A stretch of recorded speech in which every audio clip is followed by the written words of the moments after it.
ನಮಸ್ಕಾರ ಎಲ್ಲರಿಗೂ welcome back to Kalavathi's kitchen. ಇವತ್ತಿನ ರೆಸಿಪಿ ಕೇಕ್. ಇದನ್ನು ಮಾಡೋಕೆ ಭಾಳ ವಸ್ತು ಬೇಕಾಗಿಲ್ಲರಿ. ಒಂದು 3ರಿಂದ 4 ವಸ್ತು ಇದ್ರೆ ಸಾಕ್ರಿ, ಅಷ್ಟರೊಳಗೆ ಈ ಕೇಕ್ ರೆಡಿ ಆಗುತ್ತೆ ನೋಡ್ರಿ.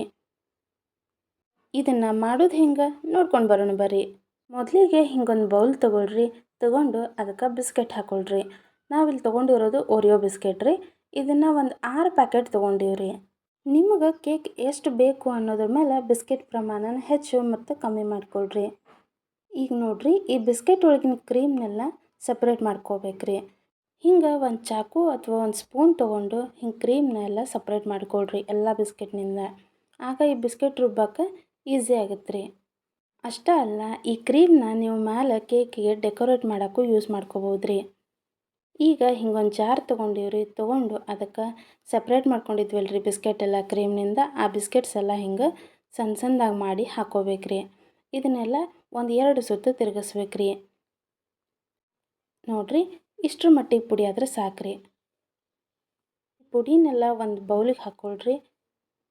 ಈಗ ಇದಕ್ಕೆ ಹಾಲು ಹಾಕ್ಕೋಬೇಕ್ರಿ. ಇದು ತಣ್ಣಗಿರೋ ಹಾಲು ರೀ. ಹಸಿ ಹಾಲು ತೊಗೊಳ್ಬೋದು, ಇಲ್ಲ ಅಂತಂದ್ರೆ ಕಾಯಿಸಿ ಆರಿಸಿರುವಂಥ ಹಾಲು ತೊಗೊರಿ. ಬಿಸಿಯಾದ ಹಾಲು ಹಾಕಬೇಡ್ರಿ. ಹಂಗೆ ಹಾಲು ಹಾಕುವಾಗ ಒಮ್ಮೆಲೆ ಹಾಕಬೇಡ್ರಿ. ಬ್ಯಾಟರ್ ಏನಾದರೂ ತೆಳ್ಳಗಾದ್ರೆ ಆಮೇಲೆ ಕೇಕ್ ಕರೆಕ್ಟ್ ಬರೋದಿಲ್ಲ ರೀ. ಸೊ ಹಂಗಾಗಿ ಹಾಲು ಹಾಕುವಾಗ ಸ್ವಲ್ಪ ಹಾಕೊತ ಹಿಂಗೆ ಮಿಕ್ಸ್ ಮಾಡ್ಕೊತ ಹೋಗ್ರಿ. ಅಂದರೆ ಕನ್ಸಿಸ್ಟೆನ್ಸಿ ಕರೆಕ್ಟಾಗಿ ಬರೋವರೆಗೂ ಗೊತ್ತಾಗತ್ತೆ ರೀ. ಈ ಒಂದು ಕೇಕ್ ಮಾಡೋಕೆ ನೋಡ್ರಿ, ನಿಮಗೆ ಮೈದಾ ಬೇಕಾಗಿಲ್ಲ ಅಥವಾ ಬಟರ್ ಬೇಕಾಗಿಲ್ಲ, ಓವನ್ನೂ ಬೇಕಾಗಿಲ್ಲ ರೀ. ಇದನ್ನು ಗ್ಯಾಸ್ ಸ್ಟವ್ ಮೇಲೆ ಮಾಡ್ಕೋಬೋದು ರೀ. ಈಸಿಯಾಗಿ ಮನ್ಯಾಗ ಯಾರು ಬೇಕಾದರೂ ಮಾಡ್ಕೋಬೋದಂಥ ಕೇಕ್ ನೋಡ್ರಿ ಇದು. ಈಗ ಹಿಂಗೆ ಹಾಲು ಹಾಕ್ಕೊಂಡ ತಕ್ಷಣ ಹಿಂಗೆ ಮಿಕ್ಸ್ ಮಾಡ್ಕೋಬೇಕು ನೋಡ್ರಿ. ಹಿಂಗೆ ಮಿಕ್ಸ್ ಮಾಡೋದ್ರಿಂದ ಅಕಸ್ಮಾತ್ ಬಿಸ್ಕೆಟಿನ ಗಂಟು ಏನಾದರೂ ಇದ್ರೆ ಕಂಪ್ಲೀಟಾಗಿ ಕರಗಿ ಹೋಗುತ್ತೆ ರೀ. ಹಾಗಾಗಿ ಹಿಂಗೆ ಒಂದು 2ರಿಂದ 3 ನಿಮಿಷ ಮಿಕ್ಸ್ ಮಾಡ್ಬೇಕು ನೋಡ್ರಿ. ಈ ಕನ್ಸಿಸ್ಟೆನ್ಸಿಗೆ ಬರ್ಬೇಕು ನೋಡ್ರಿ ಬ್ಯಾಟ್ರ್.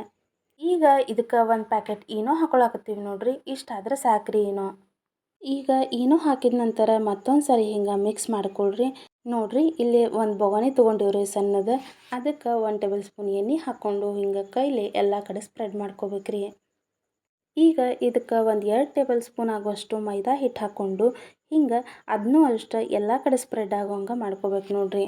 ಹಿಂಗೆ ಮಾಡೋದ್ರಿಂದ ಏನಾಗುತ್ತೆ ಅಂತಂದ್ರೆ, ನಾವು ರೆಡಿ ಮಾಡಿ ಇಟ್ಕೊಂಡಿರುವಂತಹ ಕೇಕ್ ಬ್ಯಾಟ್ರ್ ಏನೈತಲ್ರಿ, ಅದು ಇದಕ್ಕೆ ಸ್ವಲ್ಪನೂ ಅಂಟ್ಲಾರ್ದ ಕೇಕ್ ರೆಡಿ ಆಗುತ್ತೆ ರೀ. ಈಗ ಕೇಕ್ ಬ್ಯಾಟ್ರ್ ಹಾಕೊಂಡ ನಂತರ ಇನ್ನೊಂದು ಕಡೆ ಕುಕ್ಕರಿಗೆ ಅರ್ಧ kg ಉಪ್ಪು ಹಾಕ್ಕೊಂಡಿವ್ರಿ.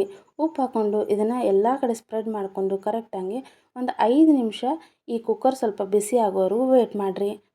ಈಗ ಬ್ಯಾಟರ್ ಹಾಕ್ಕೊಂಡಿರೋ ಬೊಗಾನಿನ ಇದ್ರೊಳಗಿಟ್ಟು ಒಂದು 15ರಿಂದ 20 ನಿಮಿಷ ಲೋ ಫ್ಲೇಮ್ ಒಳಗೆ ಬೇಯಿಸ್ಕೋಬೇಕ್ರಿ. ಹಿಂಗೆ ಒಂದು 15ರಿಂದ 20 ನಿಮಿಷ ಆದ ನಂತರ ನೋಡ್ರಿ, ತೋರ್ಸಾಕತ್ತೀವಿ ಇಲ್ಲಿ ಸ್ವಲ್ಪನೂ ಚಾಕುಕ್ಕೆ ಅಂಟ್ಲಾರ್ದಂಗೆ ಬೇಯಿಸ್ಕೋಬೇಕು ನೋಡ್ರಿ.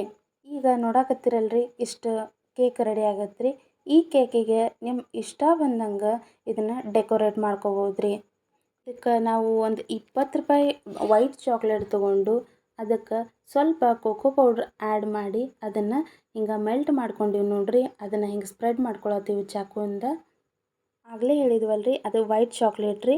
ಅದು 20 ರೂಪೀಸ್ ರೀ. ಮತ್ತು ಇದು ಓರಿಯೋ ಬಿಸ್ಕೆಟಿನ ಪುಡಿ ನೋಡ್ರಿ. ಯಾವುದಾದ್ರೂ ಒಂದು 20 ರೂಪಾಯಿ ಚಾಕ್ಲೇಟ್ ತೊಗೊಂಡು ಬಂದರೂ ಸಾಕ್ರಿ, ಈ ಕೇಕ್ನ ನೀವು ಡೆಕೋರೇಟ್ ಮಾಡ್ಕೋಬೋದು ನೋಡ್ರಿ. ಹಿಂಗೆ ನಾವಿಲ್ಲಿ ಒಂದು ಲೈನ್ ಚಾಕ್ಲೇಟ್ ಹಾಕ್ಕೊಂಡ್ರೆ ಇನ್ನೊಂದು ಲೈನ್ ಬಿಸ್ಕೆಟ್ ಪೌಡರ್ ಹಾಕ್ಕೊಳತ್ತೀವಿ ನೋಡ್ರಿ. ಈ ಕೇಕನ್ನ ನಿಮ್ಗೆ ಹೆಂಗೆ ಬೇಕೋ ಹಂಗೆ ಡೆಕೋರೇಟ್ ಮಾಡ್ಕೋಬೋದು ನೋಡ್ರಿ. ಮನೆ ಒಳಗೆ ಯಾರ್ದಾದ್ರೂ ಬರ್ತಡೇ ಇದ್ರೆ ಅಥವಾ ಏನಾದರೂ ಸೆಲೆಬ್ರೇಷನ್ಸ್ ಇದ್ದರೆ ನೀವು ಈ ಕೇಕ್ನ ರೆಡಿ ಮಾಡ್ಬೋದು ನೋಡ್ರಿ.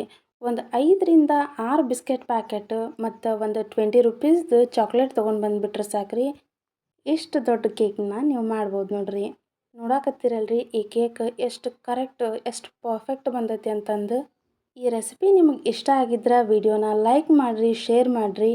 ಹಂಗೆ ನಮ್ಮ ಚಾನೆಲ್ನ ಸಬ್ಸ್ಕ್ರೈಬ್ ಮಾಡಿಕೊಂಡು ಸಪೋರ್ಟ್ ಮಾಡಿರಿ. ಈಗ ಸೂಪರ್ ಟೇಸ್ಟಿ ಆಗಿರುವಂತಹ ಕೇಕ್ ರೆಡಿ ನೋಡ್ರಿ.